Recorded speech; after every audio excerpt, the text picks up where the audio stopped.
As I said, he's gonna have his moments in the spotlight here because my army is kind of failing in a bit. I'm not done yet. I can still beat my opponent here. I have enough storms and high level enough storms to kill that melter. But you can see that the tide is turning against me just as Mumbo is taking the lead. Right. This is very much the way that Titan and I will tend to play, where one of us will intentionally play a stall build while the other one plays a scaling comp build. And the idea is if I can stall long enough, Titan's scaled comp will win the board. Right, it'll just hyperscale late game. But I have to make sure that we don't lose enough hit points early on. Yeah. So right now I'm invested in 3 worms in the middle. I can't easily reposition them with selling and then going somewhere else. I don't know where you are. I'm at round 8:65. Round 8:45. So let me just pause and you let me know when you're caught up. No, I'm gonna speed up with two times. You can see that I'm building a second attack squad on the side where the Wraith is and repositioning the Wraith that is no longer needed to help against the flank that is there. Support the middle. Then I like to do what I call putting on the squeeze on one tower. Right. We're going to have the squad in the middle basically act as a squad that can simply push for a tower.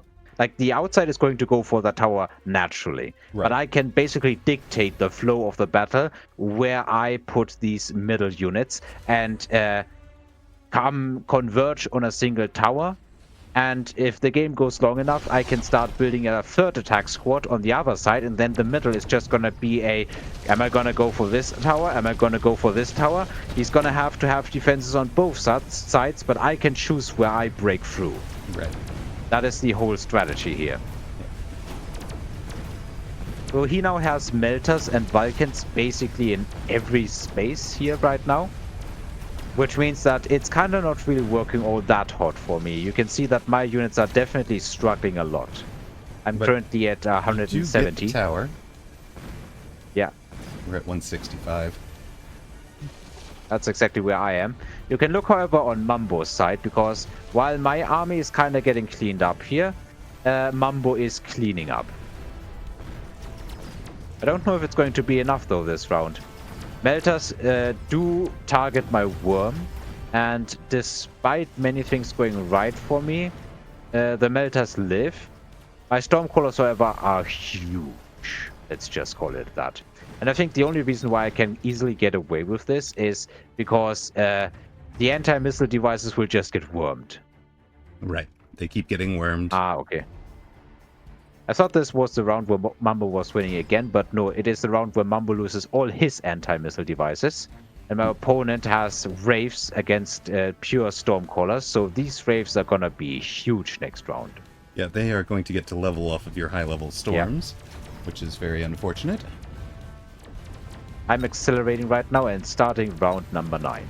Yeah, we are accelerated, but starting 9 now at 1.0. All right, so I have so far managed to maintain the lead and everything, you know, and we have Phoenix drops. And Phoenixes, once again, also go pretty well with worm attack squadrons because they are fast enough. They do a lot of damage to single targets. You know what I completely forgot? What did we forget? To protect the towers. Uh-oh. I see there is a double Overlord flank coming. There's a slight boat problem in the flank. Slight boat problem just off camera. Yeah. Yeah, there we go. EMP once again is back off cooldown, getting more value. These $100 invested in the early game, they have now paid off like 2 times already. Worms get levels. The enhancement module is now on one of the worms. I also position my Stormcallers further forward so they start shooting immediately. Should have probably done that before, but I was too busy going for more worm repositioning. Right. My opponent has Overlords in the left flank, and he's also pushing the other tower with Overlords here. And makes sense, both of this. Yep. That's a good Meanwhile, answer. I go for EMP on the Phoenixes, and I just try to angle my worms so they all converge on the exact same position. Avoid Right. the melter in the middle as long as I can, and just push in from the same tower incredibly focused, I want to say. Let's see Where if the that's going to EMP work lands and against my those. opponent's going to be weaker.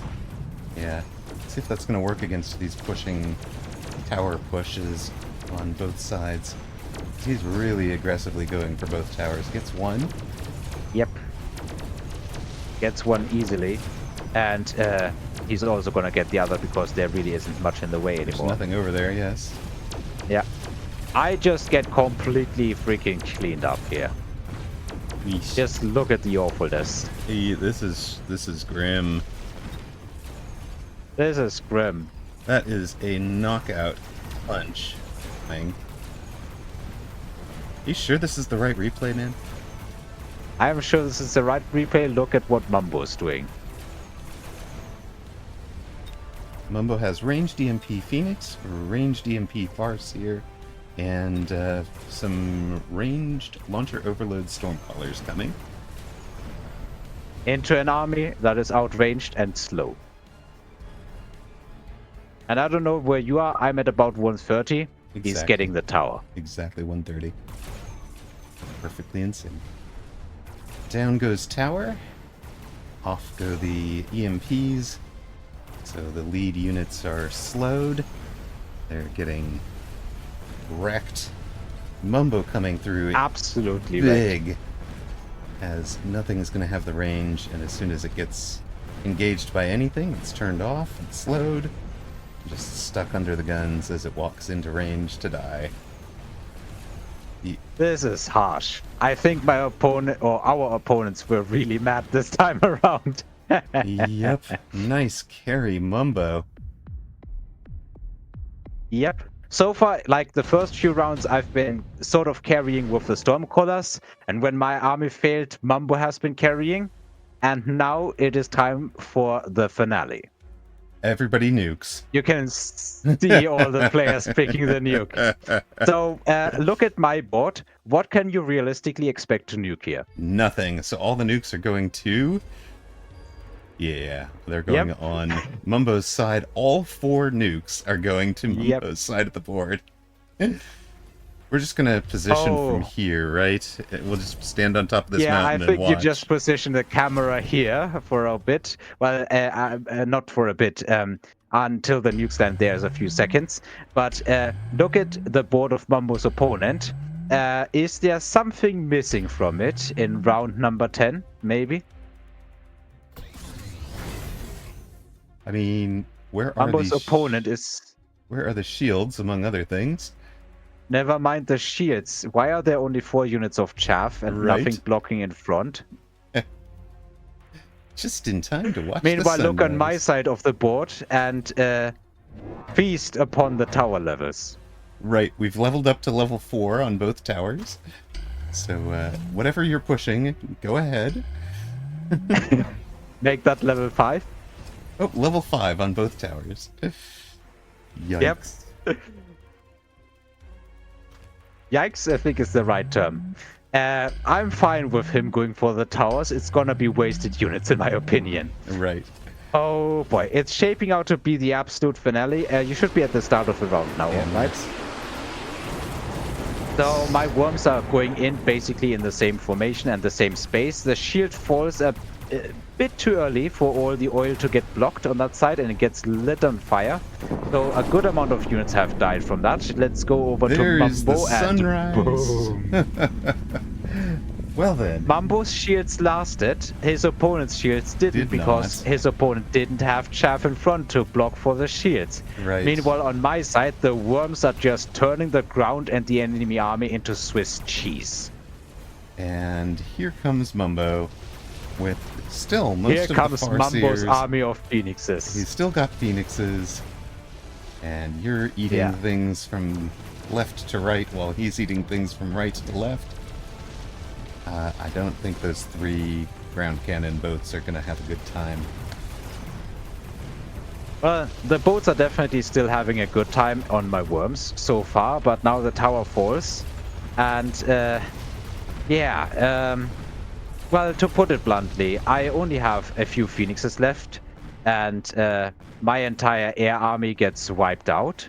But once again, Mambo is carrying for me and has a very good amount of anti-air moving in on the final boat. And 4 worms unburrow under this guy, and he's just not having a good day with all of these missiles and Phoenix shots coming in. It ends up being quite a massive win in the final round, and boy, this was a game of turnarounds. that was Ah, satisfying. Yes, indeed. that was satisfying. This is how I intend to play against these Vulcan Melter spammers. Worm Got it. them. Worm them to death. Got it. Note Yeah. that opponent is not actually running the tech that they need to answer the worm threat.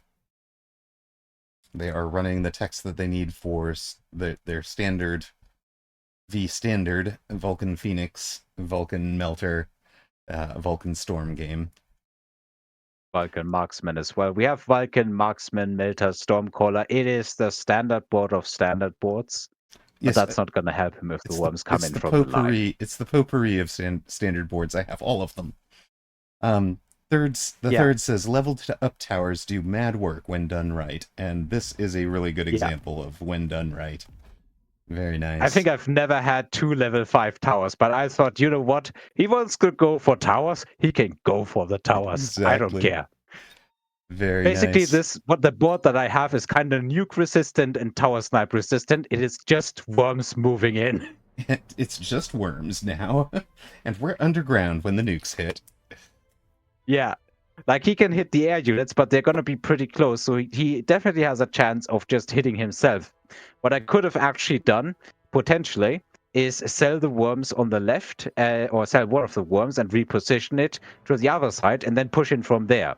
So he would have had to nuke middle, but middle can go wherever it wants as well. So there really isn't that many spots. And if he deploys a nuke on a side where I am not and his units start pushing in, ouch. Right. So the only logical choice was to double nuke Mambo. Of But course. Mambo had Chaff in front. Of course. And with the chaff, kept his shields alive. With the shields, survives the nuke. Yep. Some Phoenixes died, but I think, and some outlying units, but that was all. The rest of the army survived, and you could see just how much was coming in after his opponent got double nuked right down the middle. Oh, that was a glorious game, I tell you. When I had the initiative and was carrying, and when my army failed or I got tower sniped really badly, Mambo just plain came through. He landed a really big comeback against this opponent. Yes, he did. And I think the majority of that is because his opponent was just playing without chaff. Well, with 4 units of chaff by round 10. Which is not how you're supposed to play. Does not work very well, no. Well, thank you for sharing the replay. Love it. I hope you got good recording off of it. We will see. We will see. It should work now, and I'm going to be interested in it. All right. Thanks again. We're going to jump into our next game.